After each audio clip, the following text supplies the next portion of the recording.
नमस्कार दर्शक मु स्वागत करछि ओडिया बैत टीवी यूट्यूब चैनल को। तो आज होछि 29 जुलाई 2026 बुधवार। तो चलन जनबा आज दिनर टॉप बीज अपडेट देश विदेश रो आरंभ करी ओडिसा रो समस्त गुरुत्वपूर्ण खबर जानि परिबे।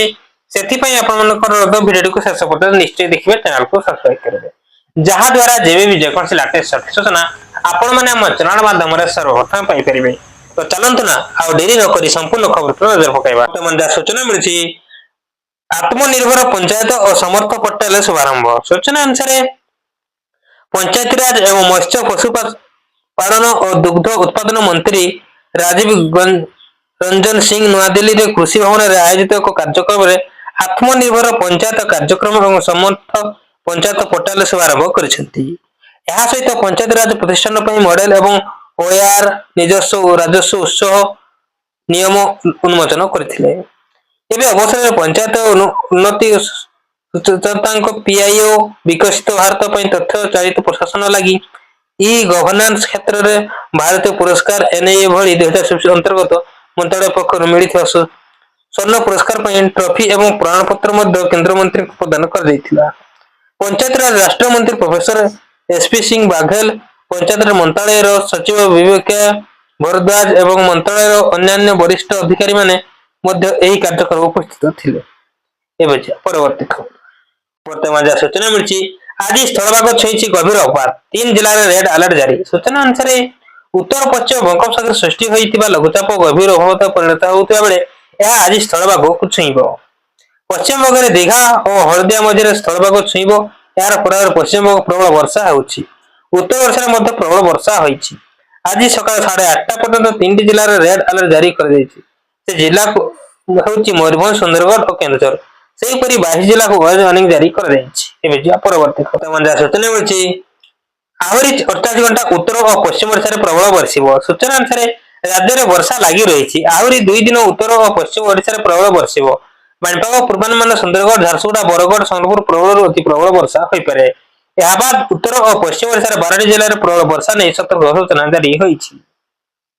महानदी उपरमुंडा छत्तीसगढ़ में मध्य लगाण वर्षा हबो। वर्तमान स्थिति और संभाव्य चित्र संकेत मिली महानदी समेत उत्तर ओडिशा नदी जलस्तर खुलिबो। सूचना मिली ओडिशा गस्तरे आसिबे धर्मेंद्र प्रधान। सूचना अनुसार ओडिशा गस्तरे आसिबे पूर्वतन केंद्र मंत्री तथा बीजेपी सांसद धर्मेंद्र प्रधान। केंद्र मंत्रिमंडल इस्तीफा देवा परे धर्मेंद्रंकर यह प्रथम ओडिशा गस्त। दिल्ली रु आसंता काली भुवनेश्वर आसिबे। सकाळ 11 रे भुवनेश्वर विमान बंदर पहुंची सूचना रही। धर्मेंद्र को भुवनेश्वर विमान बंदर स्वागत जणाइबा राज्य बीजेपी पक्षर प्रस्तुत कर सागर समिति कार्यक्रम वरिष्ठ बीजेपी नेता विधायक सांसद समेत दलीय कर्मी जोग देवार कार्यक्रम में सूचना रही। संसद में पहुंचले धर्मेंद्र प्रधान एनडीए सांसद कले भव्य स्वागत। धर्मेंद्र प्रधान जिंदाबाद स्लोगान कंपिला संसद सोमवार पूर्वतन केंद्र शिक्षा मंत्री तथा बीजेपी सांसद धर्मेंद्र प्रधान मौसुमी अधिवेशन कार्यक्रम अंश करने संसद पहुंची। संसद परिसर बहु बीजेपी एवं एनडीए सांसद द्वारा स्वागत कर धर्मेंद्र प्रधान जिंदाबाद स्लोगान देते एनडीए सांसद। इस्तीफा पर यह प्रधानमंत्री प्रथम सार्वजनिक उपस्थिति थिला। एवं परवर्ती खबर सूचना मिली विक्रम 1 सफलता पर स्काईरूट टीम सह भेटिले प्रधानमंत्री मोदी। सूचना अनुसार बेसरकारी महाकाश क्षेत्र में ऐतिहासिक सफलता विक्रम 1 रॉकेट सफलता पर स्काईरूट एरोस्पेस प्रतिष्ठा सह साक्षात करछन्ती प्रधानमंत्री नरेंद्र मोदी। यह सफलता को भारत वैज्ञानिक क्षमता और बेसरकारी महाकाश क्षेत्र वृद्धि प्रतीक बोली कहिसन्ती प्रधानमंत्री। नयादिल्ली रे प्रधानमंत्री नरेंद्र मोदी स्काईरूट एरोस्पेस प्रतिष्ठा पवन चंदना और नागा भरत नागांक सह आलोचना करथिले। विक्रम 1 मिशन सफलता पर समग्र टीम को से अभिनंदन जणाइबा सह यह भारत महाकाश यात्रा एक नया अध्याय बोली कहिथिले। एबे परवर्ती खबर सूचना मिली लगाण वर्षा स्थिति बेहाल, तेल नदी पोल उपर प्रवाहित 5 फुट बन्या जल। सूचना अनुसार लघुचाप प्रभाव राज्य लगाण वर्षा लगी रही। प्रभाव केंद्र जिला स्थिति बेहाल हो पड़ी। साहारपुरा ब्लॉक कुमड़ाबाड़ी दे प्रवाहित होउथबा तेल नदी पोल उपर 5 फुट बन्या जल प्रवाहित होइछि। ऊपर मुंडे प्रबल वर्षा जो जलस्तर बढ़िबार लगी। फल केंद्र जिला सारपड़ा अंचल मयूरभंज जिलार ठाकुरमुंडा अंचल को जोगाजोग विच्छिन्न हो जाइछि। ସେହିପରି ଅବିଶ୍ରାନ୍ତ ବର୍ଷା ଫଳରେ ବିଭିନ୍ନ ଅଞ୍ଚଳରେ ଜଳମଗ୍ନ ହୋଇଛି। ସାହାରପଡ଼ା ବ୍ଲକ ପଇତାମଜା ପ୍ରାଥମିକ ବିଦ୍ୟାଳୟ ପରିସର ଜଳମଗ୍ନ ହୋଇଥିବା ବେଳେ ପଇତାମଜା ମୁଣ୍ଡା ସାହି ସ୍କୁଲ ରାସ୍ତା ଉପରେ ପାଣି ଚାଲୁଛି। ଏଥିସହ ଅମ୍ପେରାନଗର ଜାତୀୟ ରାଜପଥ ରେଙ୍ଗାଳପଡ଼ା ନିକଟରେ ରାଜପଥ ଉପରେ ଖସି ପଡ଼ିଛି ବିରାଟ ଗଛ। ଫଳରେ ଗୋଟିଏ ପାର୍ଶ୍ୱରେ ଗାଡ଼ି ଚଳାଚଳ ବ୍ୟାହତ ହୋଇଛି। ଏବେ ଯିବା ପରବର୍ତ୍ତୀ ଖବର। ତମର ସୂଚନା ମିଳିଛି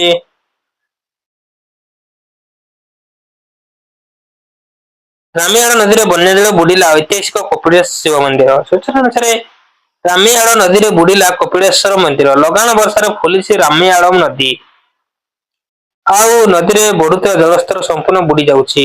ପ୍ରାୟ ଦ୍ୱାଦଶ ଶତାବ୍ଦୀର ଐତିହ୍ୟ ବହନ କରୁଥିବା କପିଳେଶ୍ୱର ଶିବ ମନ୍ଦିର ଢେଙ୍କାନାଳ ଜିଲ୍ଲା କାମାକ୍ଷାନଗର ବ୍ଲକ ହାଟୁଆରୀ ନିକଟ ରାମିଆଳ ନଦୀ ମଝିରେ ରହିଛି ଐତିହାସିକ କପିଳେଶ୍ୱର ଶିବ ମନ୍ଦିର। ଏହି ପ୍ରାଚୀନ ଶୈବପୀଠ ସାରା ବର୍ଷର ଶ୍ରଦ୍ଧାଳୁ ଆସ୍ଥାର କେନ୍ଦ୍ର ପାଲଟିଥାଏ। ତେବେ ଗତ 2 ଦିନ ଧରି ଲଗାଣ ବର୍ଷା ଯୋଗୁଁ ରାମିଆଳ ନଦୀରେ ଜଳସ୍ତର ହଠାତ୍ ବୃଦ୍ଧି ପାଇଛି। ଫଳରେ ସମ୍ପୂର୍ଣ୍ଣ ମନ୍ଦିରଟି ବନ୍ୟା ଜଳରେ ବୁଡି ରହିଛି। ମନ୍ଦିରକୁ ସଂଯୋଗ କରୁଥିବା ରାସ୍ତା ମଧ୍ୟ ପାଣି ତଳେ ଚାଲି ଯାଇଥିବାରୁ ଭକ୍ତମାନେ ଯାତାୟାତ ଠପ୍ ହୋଇଯାଇଛି। ଏବେ ପରବର୍ତ୍ତୀ ଖବର। ସୂଚନା ମିଳିଛି ଲଗାଣ ବର୍ଷାରେ ବେହାଲ ଭଦ୍ରକ।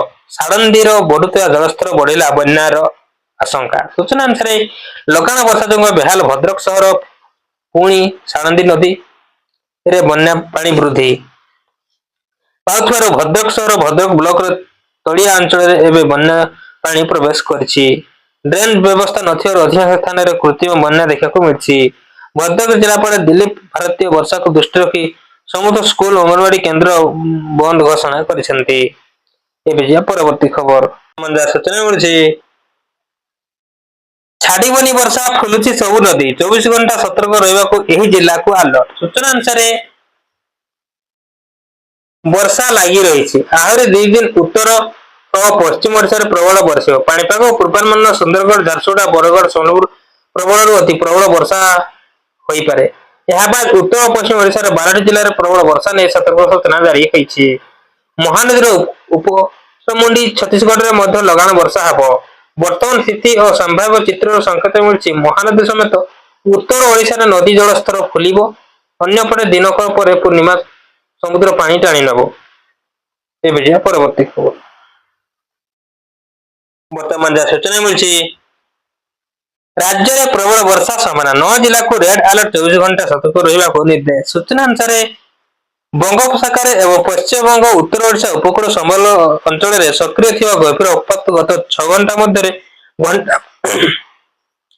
ଘଣ୍ଟା ପ୍ରତି ପ୍ରାୟ 3 କିଲୋମିଟର ବେଗରେ ଧୀରେ ଧୀରେ ଉତ୍ତର ଦିଗକୁ ଗତି କରିଛି। ଭାରତୀୟ ପାଣିପାଗ ବିଭାଗ ଆଇଏମଡି ତଥ୍ୟ ଅନୁଯାୟୀ ସୋମବାର ପୂର୍ବାହ୍ନ 11:30 ସୁଦ୍ଧା ଏହାର କେନ୍ଦ୍ର 21.5 ଡିଗ୍ରୀ ଉତ୍ତର ଅକ୍ଷାଂଶ ଏବଂ 81.1 ଡିଗ୍ରୀ ପୂର୍ବ ଦ୍ରାଘିମାରେ ଅବସ୍ଥିତ ଥିଲା। ଏହାର ସାଗର ଦ୍ୱୀପରୁ ପ୍ରାୟ 20 କିଲୋମିଟର ଦକ୍ଷିଣ ପୂର୍ବ ଦୀଘାରୁ 60 କିଲୋମିଟର ପୂର୍ବ ଦକ୍ଷିଣ ପୂର୍ବ, ଡାଇମଣ୍ଡ ହାର୍ବରରୁ 80 କିଲୋମିଟର ଦକ୍ଷିଣ ଦକ୍ଷିଣ ପଶ୍ଚିମ, କ୍ୟାନଂରୁ 100 କିଲୋମିଟର ଦକ୍ଷିଣ ପଶ୍ଚିମ ଏବଂ ବାଲେଶ୍ୱରରୁ 120 କିଲୋମିଟର ପୂର୍ବରୁ ରହିଥିଲା।